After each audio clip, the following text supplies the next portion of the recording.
Deus, cultuar o nome dele, dizer que nós o amamos nos dias em que está tudo bem é fácil, né, irmãos? Mas nos dias difíceis, nos momentos de dor, de sofrimento, mantermos firmes e fiéis, podemos reconhecer o amor, a bondade e a misericórdia do Senhor, talvez seja mais difícil, né?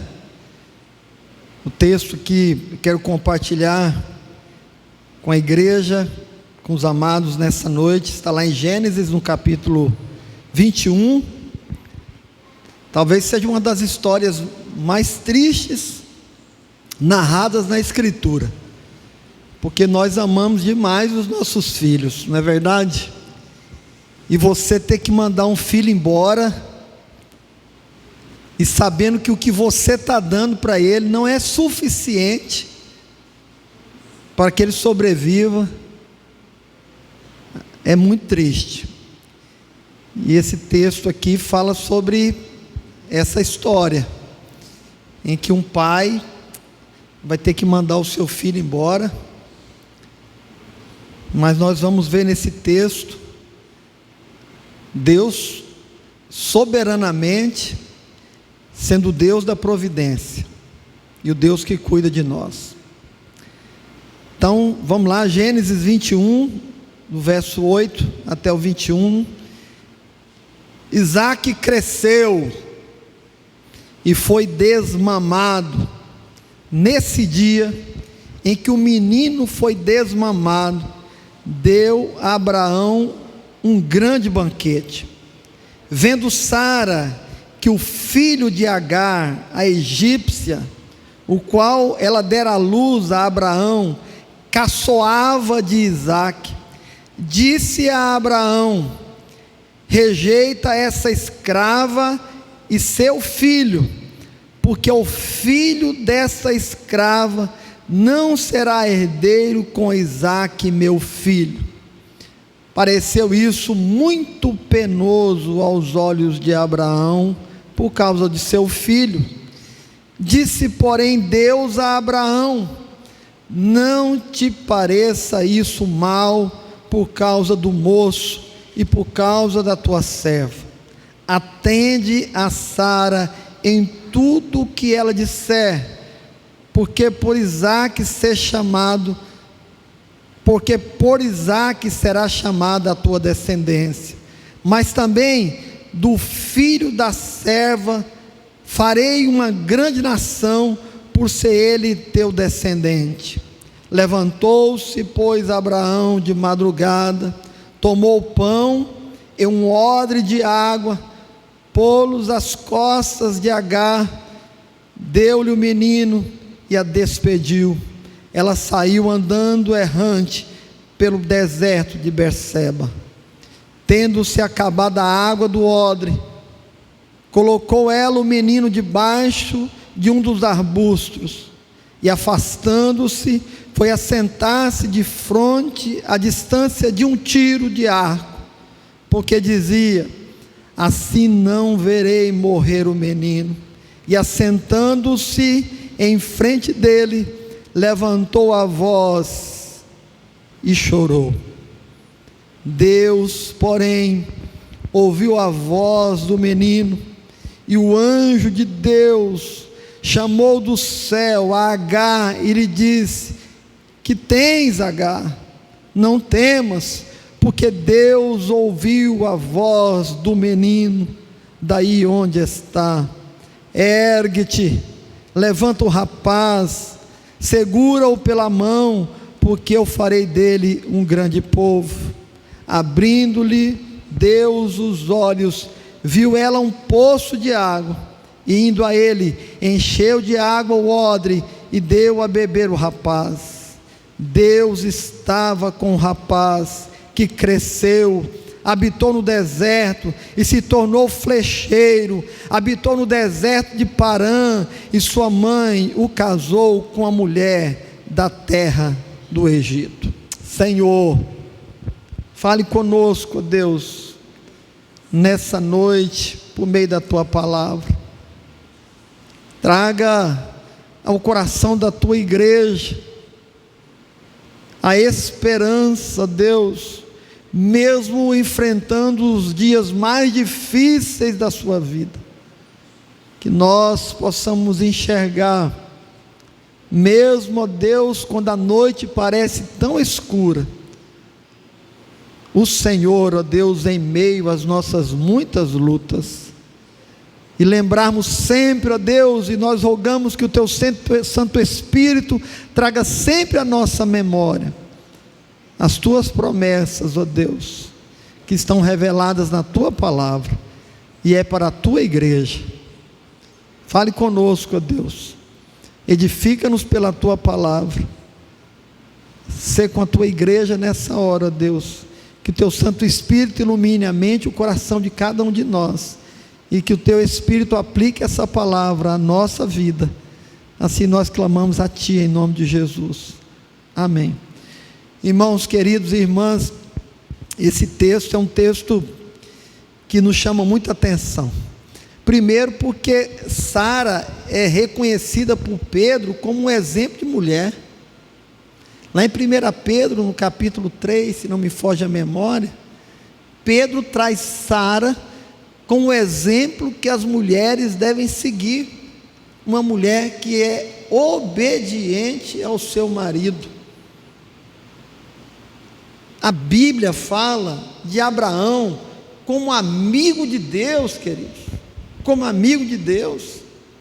É nesse contexto aí, de Sara como exemplo de mulher, e de Abraão como amigo de Deus, que esse texto nos apresenta essa história tão dramática, de um pai que é capaz de mandar o seu filho embora, porque a sua mãe comprou a briga de 2 meninos, e você vai perceber aqui, que Ismael já era um rapazote, né? Daqui a pouco nós vamos falar mais ou menos a idade dele, enquanto que Isaac era um menino que havia acabado de sair do seio da mãe, estava desmamando, mas que tiveram ali naquele dia, num banquete, numa festa, um entreveiro, e que provavelmente um irmão brincou com o outro, de alguma maneira, riu do outro, e Sara, considerada um exemplo de mulher, zangou, e tomou então essa decisão. Eu queria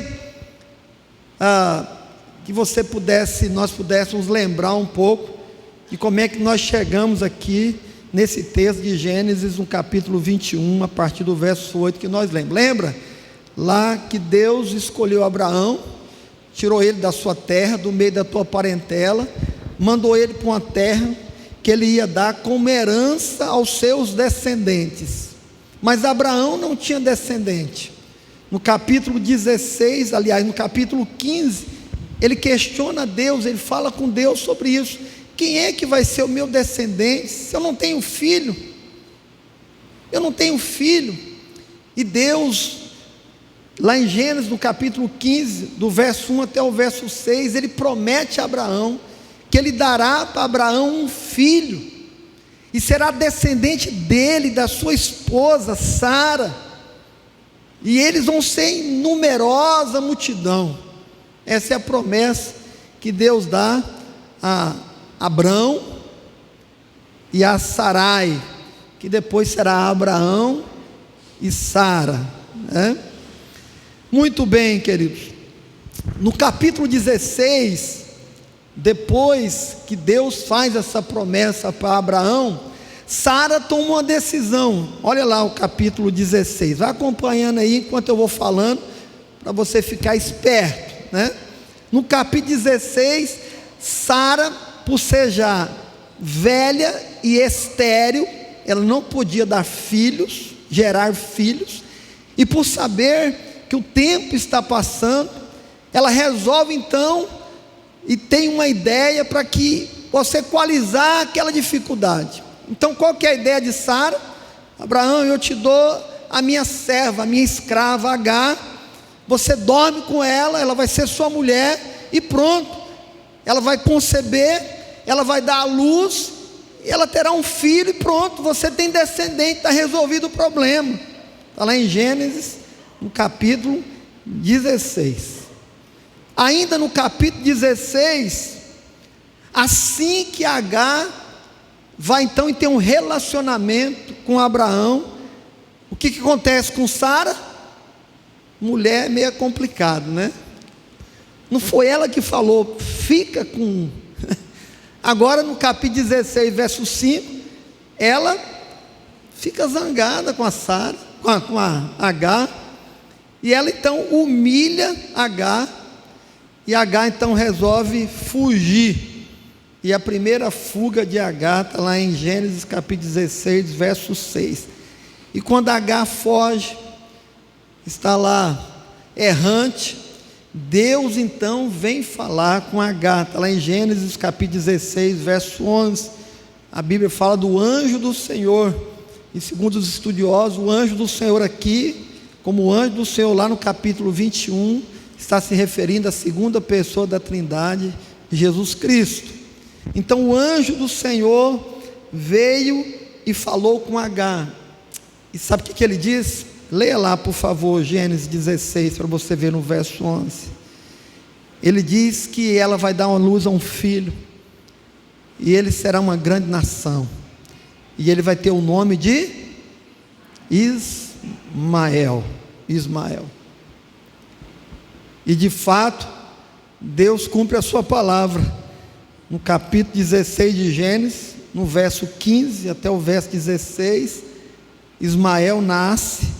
E quando Ismael nasce, Abraão tinha quantos anos? Está com a Bíblia aberta, 16, 15, 16, 86 anos, grava aí. Com 86 anos, o velhinho estava firme, né? Estava firme, 86 anos. Bom, lá em Gênesis, no capítulo 17, Deus reafirma a promessa que ele fez a Abraão. Ele diz a Abraão: esse que nasceu não é o filho da promessa. E depois lá em Gálatas, o apóstolo Paulo vai usar como alegoria para falar sobre o filho carnal, né? O filho que era a Israel aqui, né? E a Israel e a Jerusalém celestial, né? Para falar sobre a salvação, os escolhidos de Deus e assim por diante, os filhos da promessa. E ele vai dizer que Isaac é o filho da promessa e não Ismael. E ele reafirma então em Gênesis 17, 15 a 21, exatamente isso. Olha, você terá um filho, e o seu filho vai nascer de Sara, e o nome dele será Isaque. E lá em Gênesis, no capítulo 16, de 9 a 15, diz o texto que Abraão e Sara eram velhos e cansados, e Sara era estéril. E Deus diz para Sara, e promete para ela, que ela dará à luz a um filho. Lembra disso? Que ela vai rir lá, e depois, por que você está rindo? Aí ela mente, né? Eu não estou rindo não. Ele fala: não faz isso, eu vi, não faz isso que eu vi, né? E depois, um ano depois de Deus ter falado para Sara, o anjo do Senhor ter falado para Sara, que ela ia ter um filho. Aí você vai lá ver em Gênesis, no capítulo 21, de 1 a 7, que de fato, um ano depois, conforme prometido por Deus, quem é que nasce? Isaac. E com quantos anos está Abraão? Olha aí, Gênesis 21, de 1 a 7. Quantos anos está Abraão? 100 anos. Vamos fazer a continha? Com quantos anos que está Ismael agora? 14. Muito bem, Beth, você é boa de matemática, né? Eu tive que fazer até a continha aqui. Estou brincando, também não é tão ruim assim, né? Com quantos anos está Ismael? 16, olha, aí ó, tá vendo? É ruim de matemática. 14 anos. 16 por quê? Porque o texto que nós lemos aqui, né? A gente imagina então que o texto diz que cresceu Isaac, e ele foi desmamado. E no dia que o menino foi desmamado, o que Abraão fez? O menino era mimado, cara, festa. Então provavelmente, quantos anos tinha? Nós fomos imaginar que o desmame dele foi com 2 anos, não imaginar mais ou menos isso. Então provavelmente o Ismael estava com 16 anos. Agora pensa, queridos, a brincadeira lá que a Sara zangou foi com um rapaz de 16 anos, com um menininho de 2 anos, provavelmente, né, sei lá, rindo, fazendo alguma graça, né? Ele riu, algumas versões dizem que ele sorriu, que ele riu do menino, e aí a mãe ficou zangada. Então é até aqui que nós chegamos, e eu queria então agora aplicar esse texto e pensar nele a respeito dos dias difíceis da nossa vida, quando parece que tudo vai dar errado, que não tem mais o que fazer, não tem mais solução, não tem mais saída, as portas se fecharam, parece que tudo, absolutamente tudo está dando errado, vai desmoronar o teto, não tem como atravessar a escuridão, não tem luz para lugar nenhum, acabou, querido. E agora o que é que vai ser feito? Queria que você pensasse nisso. E o primeiro ponto que eu queria pensar com a igreja é que no dia em que Isaac foi desmamado, Abraão deu uma festa, e foi nesse dia que Agar e Ismael foram expulsos de casa. Tem dias bons, e eu tenho falado isso aqui, e falei na semana passada, tem dias ruins, tem gente que está tudo bacana, está tudo legal, está em festa, está em celebração, está com dinheiro na conta, a geladeira está cheia, o armário está abastecido, a despensa tem de tudo, está dando tudo certo. Mas tem gente que está perto de você, que está chorando, que está sofrendo, que está angustiado, que a conta está no vermelho, que a geladeira está vazia, que a despensa está vazia. Nós temos as mesmas coisas quase que no mesmo ambiente, e quando nós trazemos para um ambiente da igreja é muito parecido.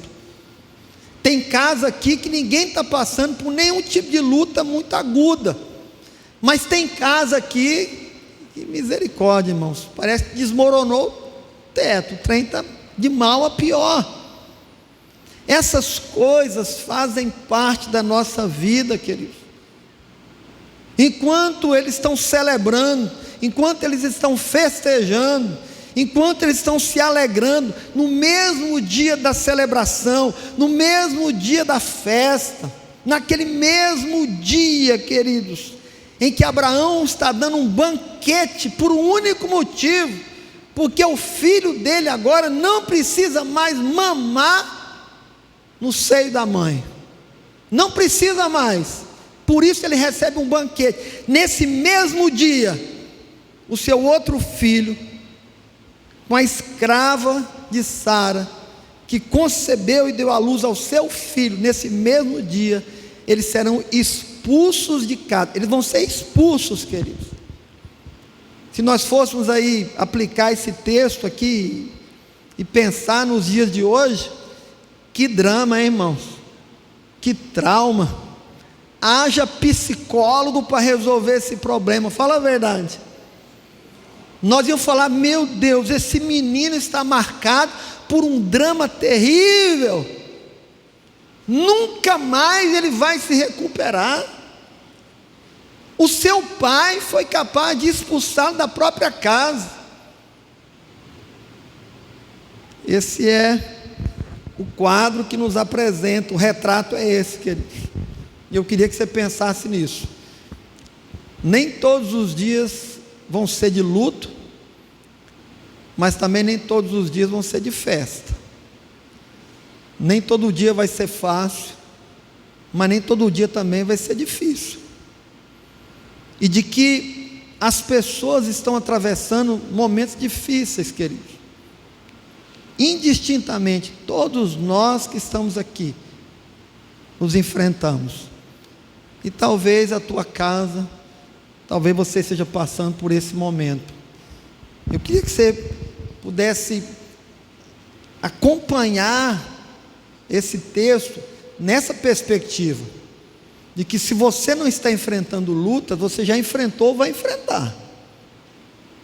E talvez você esteja nesse momento, em que alguns estão celebrando, mas que lá na tua casa não tem nenhum motivo para celebrar. Sara é birrenta, é ou não é, irmãos? E é um exemplo para mãe e papai, e a gente vê isso na igreja. Você já intrometeu em briga de criança? Fala a verdade, já. E aqui na igreja, quantas vezes eu tenho que dar um de juiz, para ver se resolve o caso, porque mãe fica emburradinha com o problema de duas crianças. Deixa as crianças resolverem o problema das crianças, queridos. Sara intrometeu e olha o que deu. Terrível, né? Claro que nós vamos desvendando aqui a história, né? Trilhando aqui os passos, nós vamos perceber que tudo está se cumprindo, um propósito da soberania de Deus e da providência divina. Vamos lá continuar? Muito bem, queridos. Apesar de Abraão sentir-se que o que ele tinha que fazer era muito penoso, era doloroso demais para ele, ele resolveu despedir Agar, o seu filho, mas ele fez isso com base na soberania de Deus. O texto não fala que foi fácil para Abraão, não foi, queridos. E aí nós tínhamos que ter 2 psicólogos, né? Aliás, acho que 3, né? Um para cada um, né? Acho que 4, né? Porque Sara também estava precisando ser tratada, né? Estava todo mundo no bolo, né? Mas não foi fácil, não. Não foi fácil, não. Olha o que diz o texto, queridos. Pareceu, verso 11, pareceu isso muito penoso aos olhos de Abraão, porque ele amava o seu filho, por causa do rapaz. O menino tinha lá aproximadamente uns 16 anos, e desde o nascimento está ali junto com ele, cresceu junto, ele viu o crescimento do filho, e agora ele é obrigado pela sua esposa a mandar o menino embora. Agora veja o verso seguinte. Deus falou com Abraão, e o que Deus disse para Abraão: não pense que isso é mal, faça o que a sua esposa está dizendo, atenda a Sara em tudo quanto ela disser, porque por Isaque será chamada a tua descendência.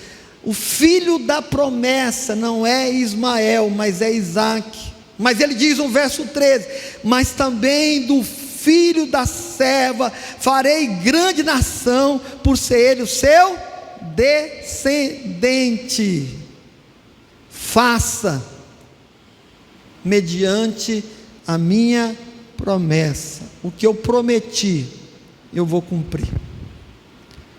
Muitas vezes temos que tomar algumas decisões duras em nossa vida, e não estou dizendo que nós devemos seguir o exemplo de Abraão, pelo contrário, né?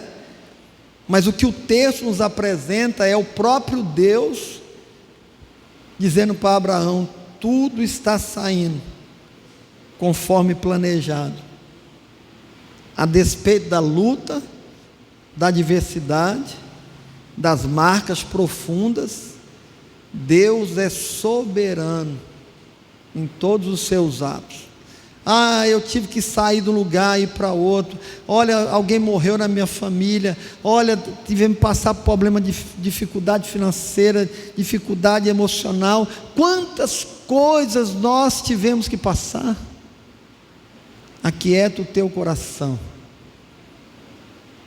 Deus está agindo soberanamente, queridos, e Ele cumpre com todas as suas promessas. Muito bem, mas ela teve que sair. E aí, a partir do verso 14 até o verso 16,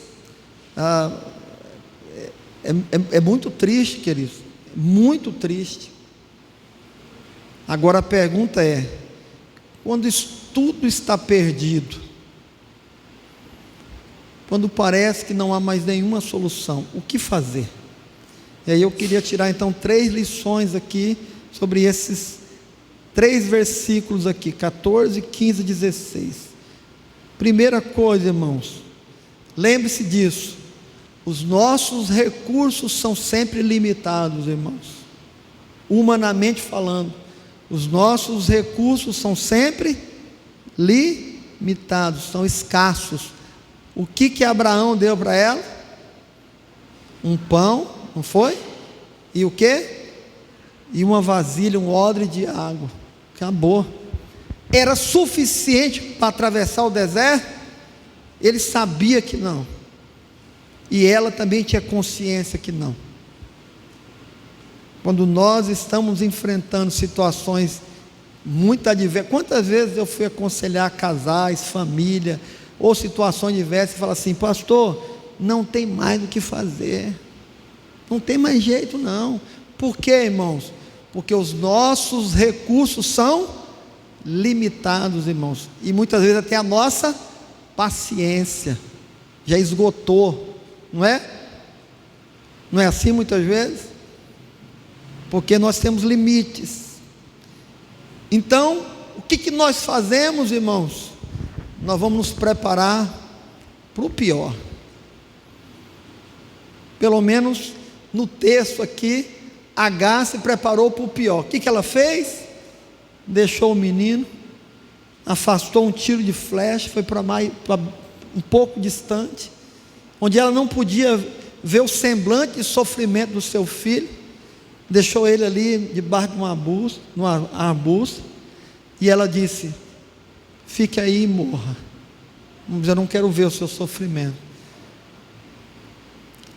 Imagine a dor dessa mãe. Ela tinha certeza que o filho dela ia morrer. Ela tinha certeza que o filho dela ia morrer. E nessa hora, nós só temos uma coisa a fazer. Quando o casamento não tem mais jeito, quando não tem mais saída para absolutamente nada, quando a enfermidade chegou e o médico disse: ó, não tem mais nada para fazer.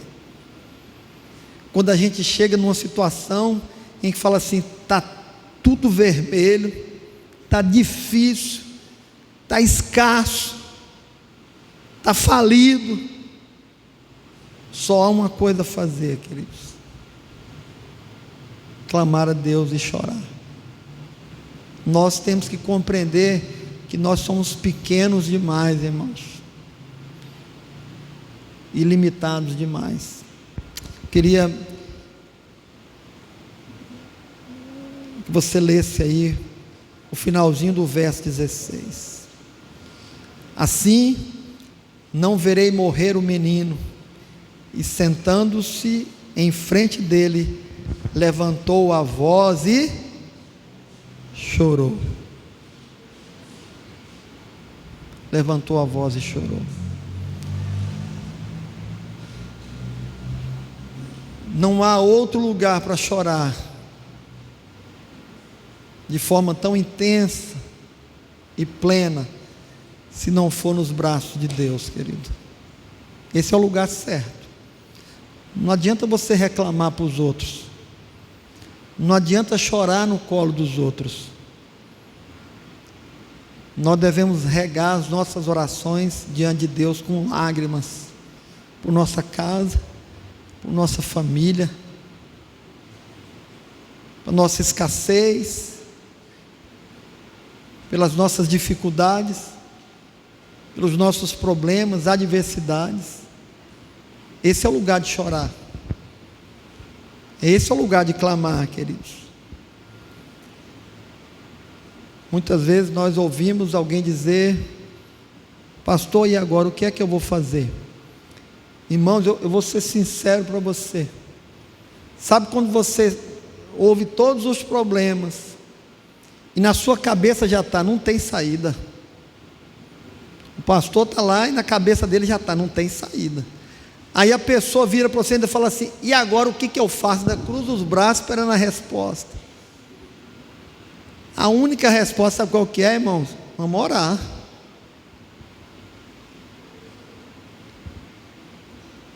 Orar, queridos. Esse é o lugar de clamar a Deus. O Deus que fez a promessa, irmãos, soberanamente. Porque quem escolheu Isaac, quem escolheu Ismael, quem falou para Agar quem seria o filho dele, quem falou para Abraão que seria, foi Deus. Não foi Agar, não foi Sara, não foi Abraão. Soberanamente Deus disse o que iria fazer. Então, se Deus fez uma promessa de forma soberana, sem nenhuma influência de absolutamente ninguém, Ele é o mesmo Deus que vai sustentar a sua promessa através da providência, queridos. O que quer dizer isso?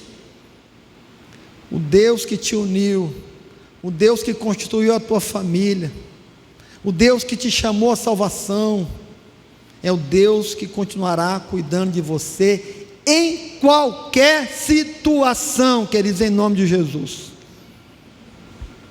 Então o casado, e hoje nós estamos falando muito de casamento, porque esse texto aqui ele deve ser usado muito num contexto familiar.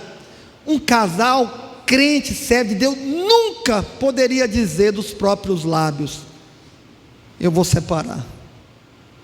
Nunca, irmãos, jamais deveria falar isso. A gente entende a dor e o sofrimento, mas jamais.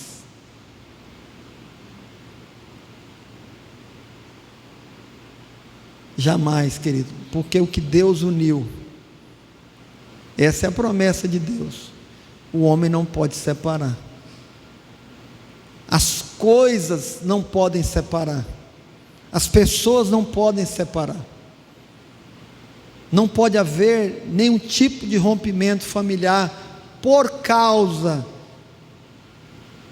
hoje é famosa, incompatibilidade de gênero. Pastor, eu penso de um jeito, meu filho, pensasse isso antes de casar.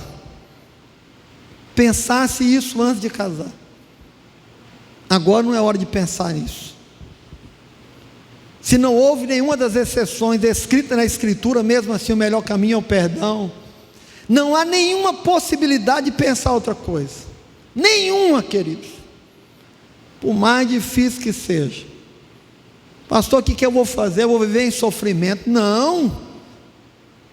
Nós já falamos que deve ser feito. O texto pelo menos nos dá uma luz. E o texto colabora com toda a Escritura. Clame a Deus, chore diante de Deus, peça a intervenção de Deus. Fale com Deus das promessas de Deus para a sua casa, para a sua família, como igreja, como povo de Deus. Chora nos braços de Deus. Não reclame, não murmure. Assuma as responsabilidades, marido, esposa. Ouça a exortação da Escritura. Esse é o caminho, irmãos. Primeiro verso 17.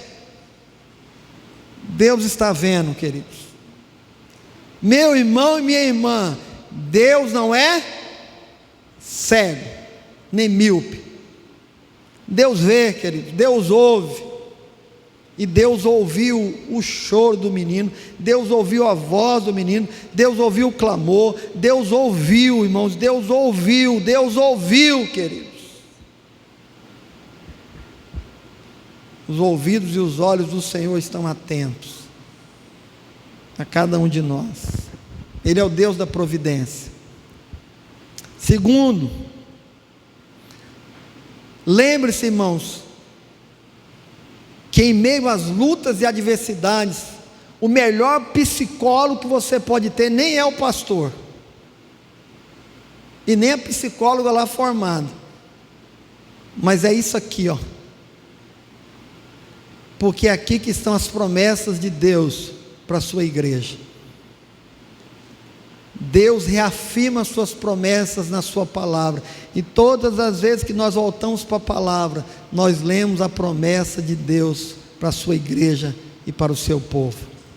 E é isso que Deus faz para aquela mulher. Está aí no verso 18, queridos, olha lá o texto: ergue-te, levanta o rapaz, segura pela mão, porque eu farei dele um grande povo. Eu prometi, eu não volto atrás, eu cumpro com a minha palavra. Gênesis 16, de 11 a 14, Deus havia dito para Agar, quando ela fugiu de Sara, e Ele está reafirmando agora no deserto, quando ela achou que tudo estava acabado, que não havia mais nada para ser feito, quando ela pensou que o filho dela ia morrer, quando ela foi para longe, ela disse: acabou tudo, está tudo terminado. Deus disse: não, porque não acabou ainda, porque não terminou ainda, porque eu prometi que ele será pai de uma grande nação, e ele será pai de uma grande nação, e ele foi, queridos, e ele foi pai de uma grande nação. Por isso, irmãos, qual é o lugar que eu vou no dia da dor e do sofrimento? Para a Bíblia, irmãos. É lá que eu vou olhar para as promessas de Deus. É a Bíblia que vai me abastecer, que vai me dar esperança, que vai dar vigor. É a Bíblia, queridos, é a palavra de Deus que vai gerar em mim a esperança que foi embora, e vai trazer de volta, e vai suscitar vida e alegria e vigor, queridos. O problema nosso, e eu me incluo também, é que nós queremos sempre que alguém, e quando eu falo alguém humano aqui, que está próximo de nós, alguém que está no nosso convívio, nos dê uma resposta. E aí, irmão, nós saímos atrás, né? Se o pastor daqui não resolve, eu vou lá no outro. Se o outro não resolve, eu vou no outro especialista. Eu vou no outro. Não estou dizendo que nós devemos buscar ajuda. Eu estou dizendo para você, queridos, que quando tudo vai embora, quando chegam as nossas limitações, volte-se para Deus e para a sua palavra, e encontre nela a força que você precisa para levantar. É ela quem levanta o abatido, irmãos. É ela quem dá vigor ao que está fraco. É a palavra de Deus. Lembre-se disso. Sabe por quê? Porque ela mesma diz que ela é o quê? É viva e eficaz. Você pode ir num psicólogo, eu não estou falando mal não, pelo contrário, tá? Porque eu sei que eles ajudam muito. Mas você pode passar a vida inteira sendo aconselhado por alguém. Não é eficaz. Mas a Bíblia, ela é eficaz.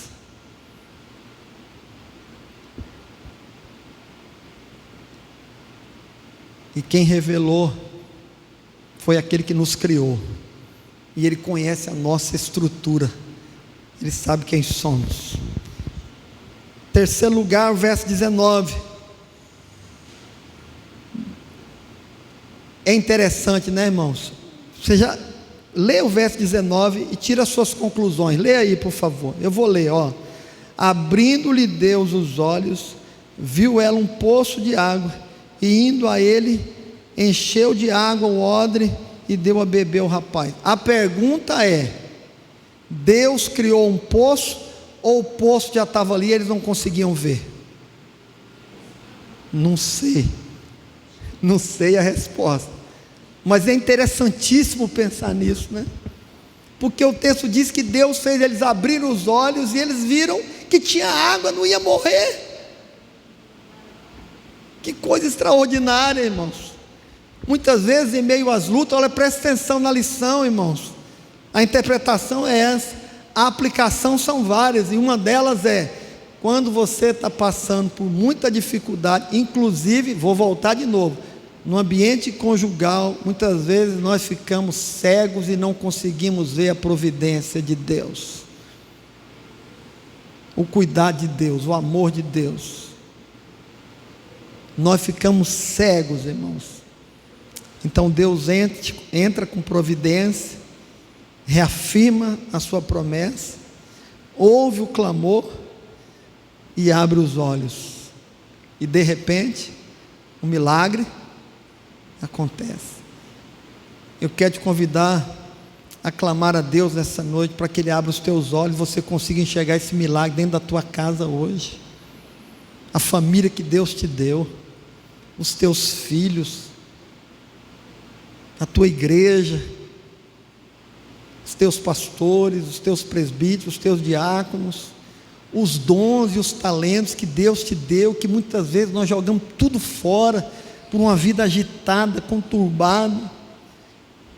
Mesmo quando nós olhamos na conta e não tem dinheiro, olhamos para a geladeira e está com um problema, é nessa hora que nós vamos olhar e enxergar, e de repente você vai chegar na tua casa e abrir a geladeira e tchan, tchan, tchan, tchan. Já imaginou? Acessar lá o aplicativo do banco e de repente, é assim? Deus o sabe. Deus o sabe. Amém? Por último, encerrando, Deus jamais, irmãos, jamais Deus vai mentir. Deus pode fazer tudo o que Ele quiser, irmãos. Deus pode fazer aquilo que Ele é. Deus pode mentir? Jamais. Jamais. Então Deus vai cumprir a promessa. Sabe quem que esse menino virou? Diz o texto. Deus estava com o rapaz, e ele cresceu, ele habitou no deserto, ele se tornou flecheiro, irmãos. Ele habitou no deserto de Parã, e sua mãe casou ele com uma menina, uma moça da terra do Egito, constituiu família, tem profissão, cresceu, não morreu. Louvado seja o nosso Deus, irmãos. Queria que você olhasse para a tua casa nessa perspectiva. Vai passar essa luta. Eu digo sempre para os casais, um dia nós vamos reunir todo mundo de cabelo branco, os homens já com o cabelinho caindo, e vamos estar com os netinhos tudo junto, e aí vai passar esse tempo, você vai olhar para trás e falar, passou. Louvado seja Deus. Deus cumpre com a sua promessa, queridos. Deus cumpre com a sua promessa. Amém? Creia nisso. Creia nessa palavra. Quando tudo vai de mal a pior, quando tudo parece que vai dar errado, aquieta o teu coração. Deus está no controle. Vamos orar?